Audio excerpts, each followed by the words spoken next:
Okay, good evening and welcome to tonight's episode of How to Heal When You Have to Deal. Hi, I'm Nathan Ray with Rays of Hope.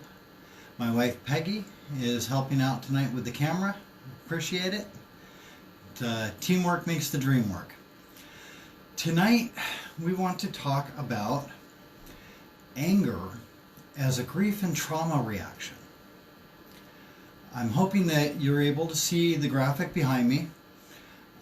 This is one that a friend of mine shared, and I felt that it was really telling and really accurate as to what I see a lot in the work that we do, as far as when people are behaving angrily and it's actually a cover-up for something else.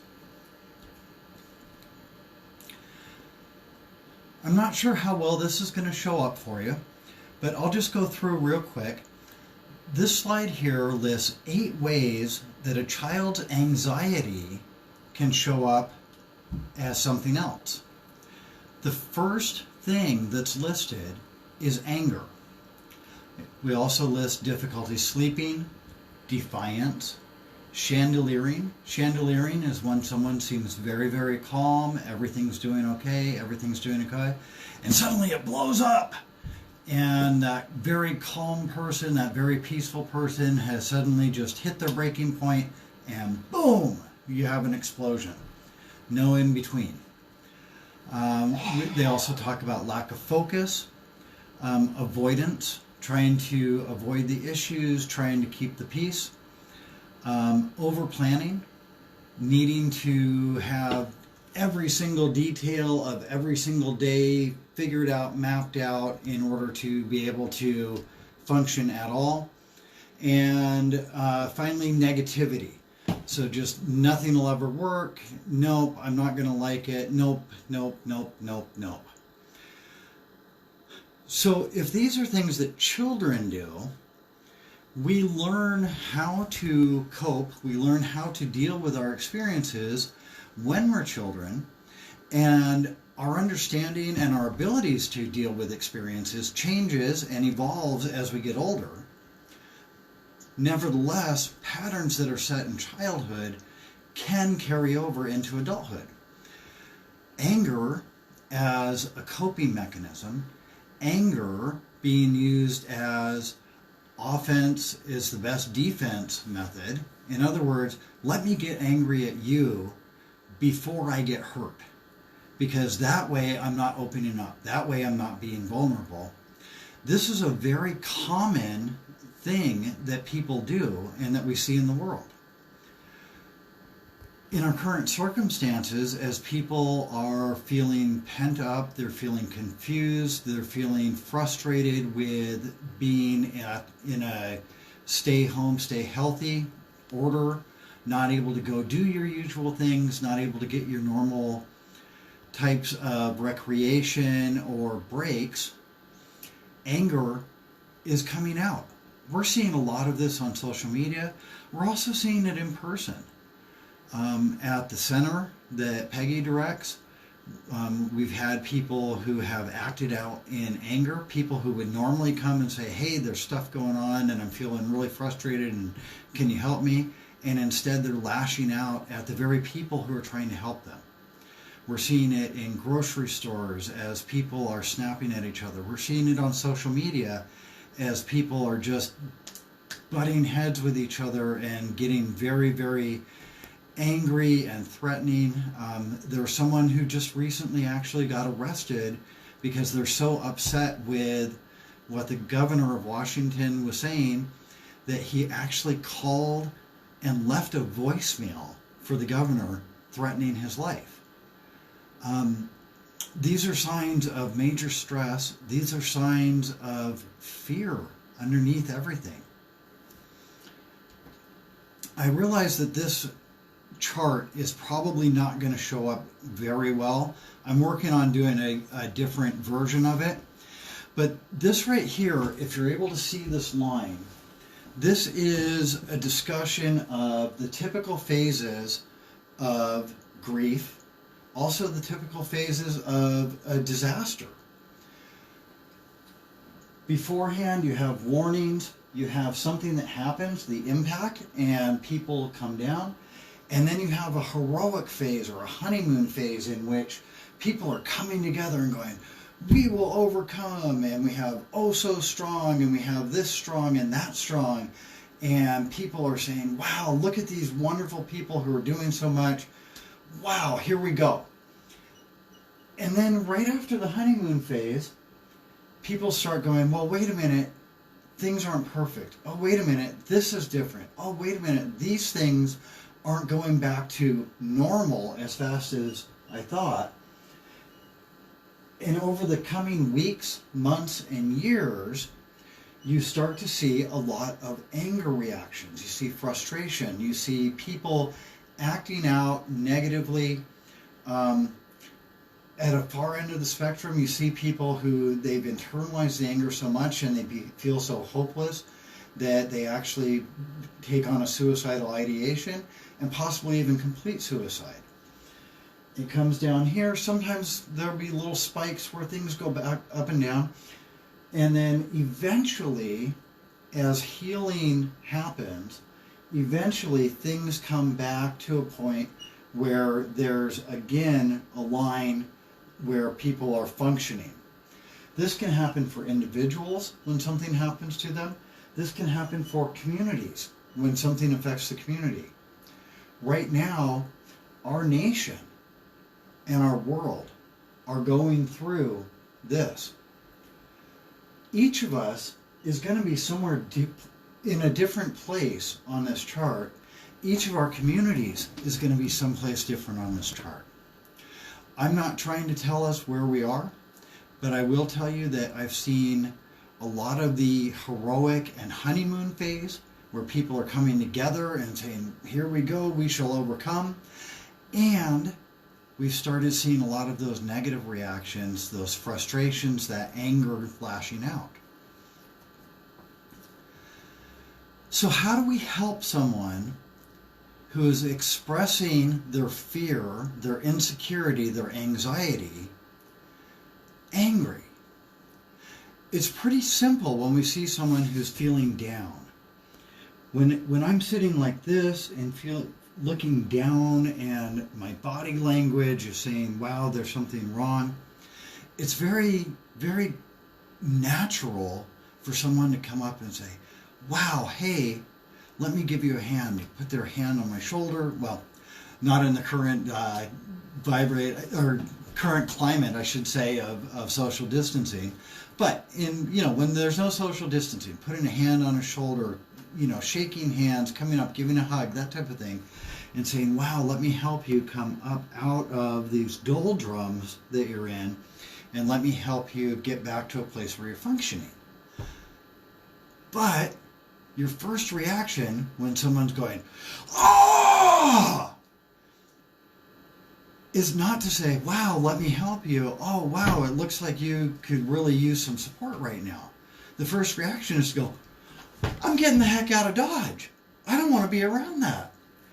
And yet, both this and this are very typical signs that someone is having a fear reaction, an anxiety reaction, and they do need support. They do need connection.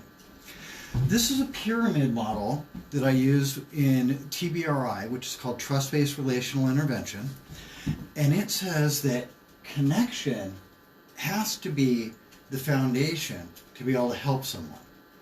From connection, once we've connected and we've let someone know that we care, that we are there to listen, that we want to help, then we can move into empowerment.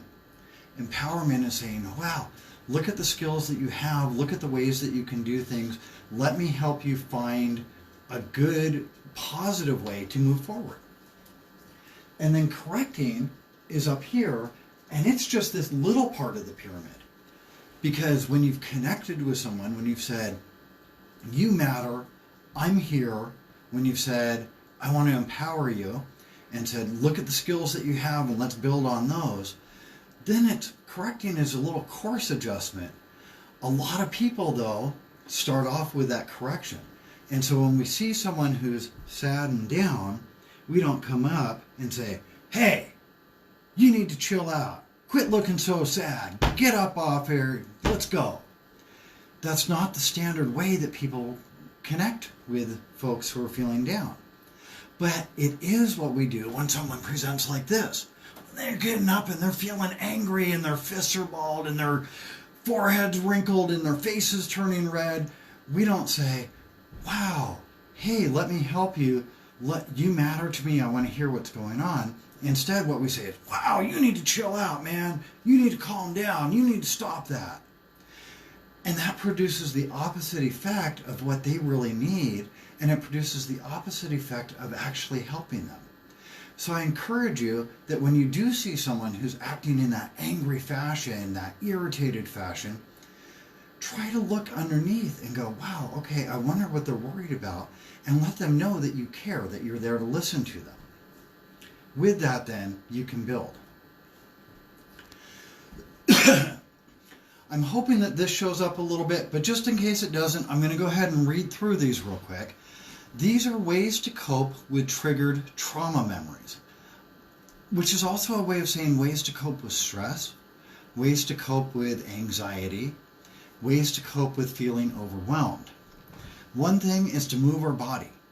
When we get stuck, if you're working at home, for example, and you're stuck in front of a screen, it's important to get up and move during the day. Make sure that you're taking those breaks, and every hour or so, get up and move around for at least 5 minutes. If you can do 20 minutes off and move around and do something else in the house, go outside, take a brief walk, and then come back, that's even better. But if you can only do 5 minutes, that's okay too. Use grounding techniques. So grounding techniques are some things that we've talked about before. Putting your feet down on the ground. Doing the 4-7-8 breathing that we've talked about before. Inhale for 4 seconds. Hold it for 7 seconds. Exhale for 8 seconds. Repeat that 4 times. That's a grounding technique. Going outside, I already mentioned that. Practicing self-care, whatever that may look like for you, and we've talked about a lot of ideas in this series. Letting yourself feel the emotions instead of feeling like you always have to be happy. Let yourself feel sad and then come and go, okay, now I need to work my way up. Getting support from friends, from family, from coworkers, from watching awesome videos like ours. And then finally, and we're going to end with this today, is tapping. So tapping, this is a technique that you can very easily use for yourself. The key here is that we have some different pressure points, and what we want to do is we want to say some things out loud as we're tapping on those pressure points. So our pressure points we have between the eyebrows, we have the side of the eye, we have under the eye, we have under the nose, we have our chin, we have our collarbone right underneath the collarbone, we have our psora spot, which is basically right on your pectoral right there, and then we also have under the arm. And I'll just run through one sequence real quickly. What you want to do is, as you're doing the tapping, you want to say, even though I have this issue going on, I fully and completely accept myself. So even though I have anxiety about the economy, that's what I'm going to use today. Even though I have anxiety about the economy, I fully and completely accept myself. Even though I have anxiety about the economy, I fully and completely accept myself. Even though I have anxiety about the economy, I fully and completely accept myself.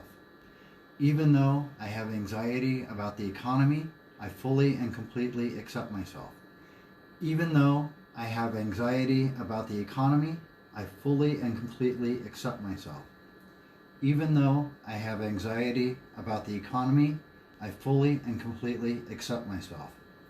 Even though I have anxiety about the economy, I fully and completely accept myself. Even though I have anxiety about the economy, I fully and completely accept myself. Even though I have anxiety about the economy, I fully and completely accept myself. What happens there is that as I've been saying that, number one, I'm putting those thoughts into my internal voice. Number two, because I'm tapping those pressure points, that is helping create a physical memory of what I'm saying so that that's being stored in there. Just as we store stress, we also store positive energy. That's been some of our ideas today. Thank you so much for joining us. I hope that this helps. If you'd like to reach out to us, feel free to visit our website. Feel free to email. Feel free to call. You can also message us on Facebook. For Rays of Hope, this has been Nathan Ray, How to Heal When You Have to Deal.